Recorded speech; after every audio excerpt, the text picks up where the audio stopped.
नमस्कार. आज आपण छत्रपती शिवाजी महाराज यांची चरित्रकथा बघूयात. महाराजांची चित्रकारांनी हाताने काढलेली चित्रे काही उपलब्ध आहेत. त्यातील काही अगदी समकालीन आहेत, पण समकालीन चित्रे उपलब्ध आहेत आणि त्यावरून महाराजांचे रूप आपण पाहू शकतो. हाच आपला आनंद मोठा आहे. महाराजांच्या अंगावर मस्तकापासून पावलापर्यंत जी वस्त्रे दाखवलेली आहेत याला शिरपाव म्हणतात. त्याचा आपल्याला थोडाफार परिचय होऊ शकतो.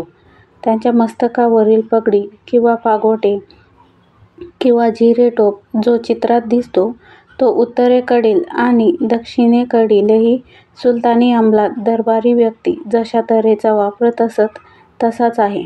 आज दिल्ली, राजपूत, कांगडा, लखनौ, गोवळकोंडा, तंजावर, विजापूर इत्यादी चित्रकलेच्या शैलीतील अगणित चित्रे उपलब्ध आहेत.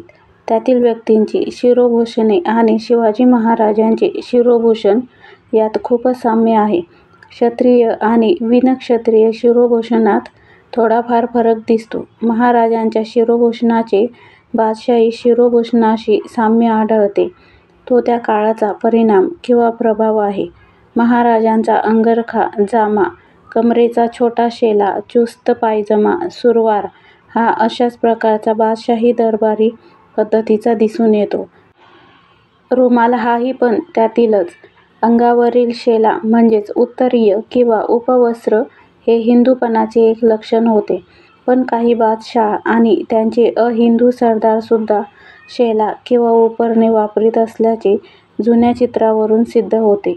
या बाबतीतही पालुपद हेच की महाराजांच्या वापरण्यातील एकही वस्त्रविशेष आज उपलब्ध नाही. हीच गोष्ट महाराजांच्या अंगावरील अलंकाराच्या बाबतीत म्हणता येते. कलगी, मोत्यांचा तुरा, कानातील चौकडे, गळ्यातील मोजकेच पण मौल्यवान कंठे, दंडावरील बाजूबंद, बोटातील अंगठ्या, हातातील आणि पायातील सोन्याचा तोडा, हातातील सोन्याचे कडे, कमरेचा नवरत्न जडित कमरपट्टा. पुरुषांच्या अशा कमरपट्ट्याला दाब असे म्हणत असत. शिवाजी महाराजांचे तीर्थरूप शहाजीराजे महाराजसाहेब ते तंजावराकडे दक्षिणेत असत. वेळोवेळी तेही शिवाजी महाराजांकडे आणि जिजाऊसाहेबांकडे काही मौल्यवान वस्त्रे, वस्तू इत्यादी पाठवीत असत. आज या शिवकालीन वस्त्रालंकारापैकी आणि अन्य आलेल्या नजराण्यांपैकी काही उपलब्ध नाही. महाराज कवड्यांची माळ श्री भवानी देवीच्या पूजेच्या आणि आरतीच्या वेळी गळ्यात रिवाजाप्रमाणे परंपरेप्रमाणे घालीत असत. असेच अलंकार राणीवंशाकडेही होते. त्याचप्रमाणे प्रतापगडाच्या भवानी देवीच्या आणि शिखर शिंगणापूरच्या महादेवाच्या अंगावरही होते.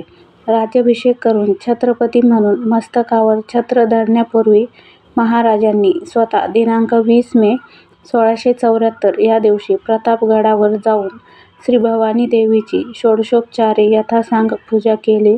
त्यावेळी वेदमूर्ती विश्वनाथ भट हडप हे पुजारी होते. श्री भवानी देवीस महाराजांनी सोन्याचे आणि नवरत्न जडावाचे सर्व प्रकारचे अलंकार घातले. त्यात देवीच्या मस्तकावर सोन्याचे मौल्यवान झालरदार असे छत्र अर्पण केले. या छत्राचे वजन 1.25 मन होते. त्यावेळचे वजनाचे कोष्टक असे 24 तोळे म्हणजे 1 शेर, 16 शेर म्हणजे 1 मन. जुना तोळा सध्याच्या 12.25 ग्रॅमचा होता. स्त्रींच्या अंगावरील सर्व अलंकार आजच्या किमतीने कोट्यवधी रुपयाचे भरतील. पण हे सर्व अलंकार 1929 मध्ये प्रतापगडावर झालेल्या पठाणी चोरीत चोरीस गेले. पुढे चोर सापडले पण चोरी संपलेली होती. महाराजांनी अर्पण केलेल्या स्त्रींच्या अलंकारापैकी स्त्रींच्या पायातील माणके जडवलेली 2 पैंजणे फक्त सध्या शिल्लक आहेत. पूर्वी आमचे देव आणि देवता शूरवीरांना आणि वीरांगनांना पावत होत्या. विजय मिळत होते, वैभव वाढत होते. पण आता मात्र त्या चोर दरोडेखोरांनाच पावाव्यात का? भक्त दुबळे बनले. देवांनी तरी काय करावे? शिवस्पर्श एवढ्याच आज आपल्यापुढे ज्ञात आणि थोडासा उपलब्ध आहे. इतिहास जागता ठेवण्याकरिता या शिवस्पर्शाचा असा उपयोग झाला पाहिजे. हिंदवी स्वराज्याची सुरुवात शून्यातून झाली. अगदी गरीब अशा मावळी शेतकऱ्यांच्या गाव कामगारांच्या आणि कोणती तरी मजुरी करणाऱ्या भिगाऱ्यांच्या संघटनेतूनच महाराजांनी आणि विलक्षण संघटन कौशल्य असलेल्या जिजाऊसाहेबांनी हा धाडसी डाव मांडला. माणसं म्हटली की स्वभावाचे आणि गुणदोषांचे असंख्य प्रकार आलेच. या सर्वांना एका ओळंब्यात आणून धाडसी आणि अतिअवघड विश्वासाची कामे करवून घेणे म्हणजे आवळ्या भोपळ्याची एकत्र मोठ बांधण्याइतकेच अवघड काम होते. त्यात पुन्हा स्वार्थी आणि गुन्हेगार प्रकृतीची माणसे थोडीफार तरी असणारच. माणसांचेही तसेच. म्हणूनच या मायलेकरांनी या सर्व माणसांची निवडपाखड करून जीवावरची कामंसुद्धा करवून घेण्यासाठी केवढं कौशल्य दाखवलं असेल. पण त्यात ही मायलेकरे यशस्वी ठरली. ती इतकी की स्वराज्याची सर्वात मोठी धनदौलत म्हणजे ही माणसेच होती. ती सामान्य होती, पण त्यांनी असामान्य इतिहास घडविला. महाराजांची ही माणसं म्हणजे स्वराज्याची हुकमी शक्ती. एक वेळ बंदुकीची गोळी उडायला उशीर होईल, पण ही माणसं आपापल्या कामात निमिषभरही उडी घ्यायला उशीर करीत नव्हती. सबबी सांगत नव्हती. अखेर मोठी कामे, मोठ्या संस्था, मोठ्या राष्ट्रीय जबाबदारीच्या संघटना, गुप्त प्रयोगशाळा, गुप्त शस्त्रास्त्रांचे संशोधन आणि निर्मिती, राजकारणाचे सर्वात महत्त्वाचे गुप्त खलबतखाने अशा सर्व ठिकाणी अशी हुकमी विश्वासाची माणसेच लागतात.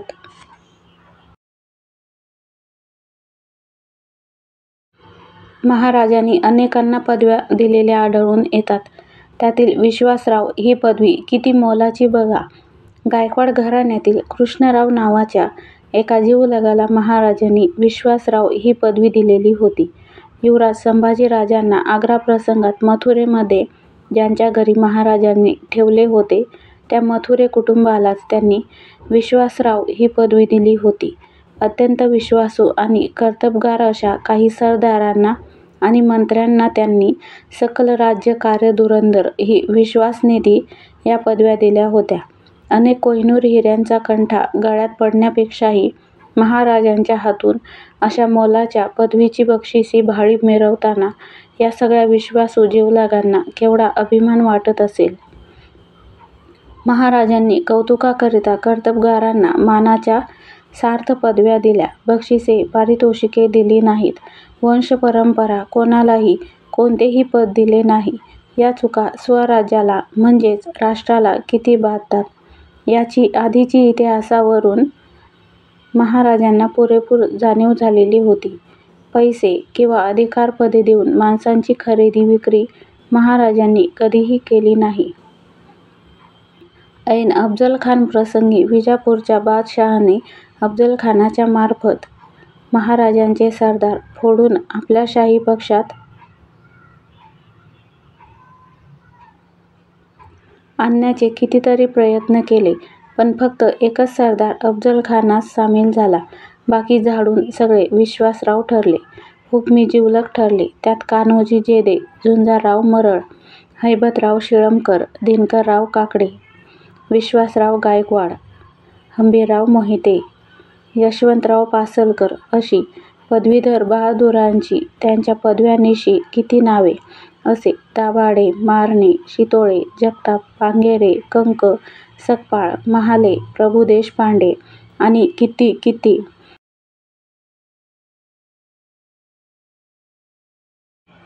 महाराजांचे हे सारे हुकमी विश्वासराव होते. यातील अनेक जिवलगांच्या अगदी तरुण मुलानातवंडांना अफझलखानाने अन पुढे इतरही शाही सरदारांनी पत्रे पाठवून बक्षिसी, इनामे, जहागिऱ्या देण्याचे आमिष दाखवले. पण त्यातील एकाही बापाचा एकही पोरगा शत्रूला सामील झाला नाही. सगळ्या विश्वासरावांच्या पोटी विश्वासरावच जन्मले. वास्तविक त्या पोरांनी आपल्या बापाला म्हणायला हवं होतं की, बाबा तुम्ही महाराजांच्याकडे राहावा, म्या खानाकडे जातो. पुढं कुणाचं तरी सरकार येईलच ना, आपलं काम झालं म्हणजे झालं. अशा अविश्वासू आणि बदफैली विचार कोणाही मावळी पोरानं केला नाही.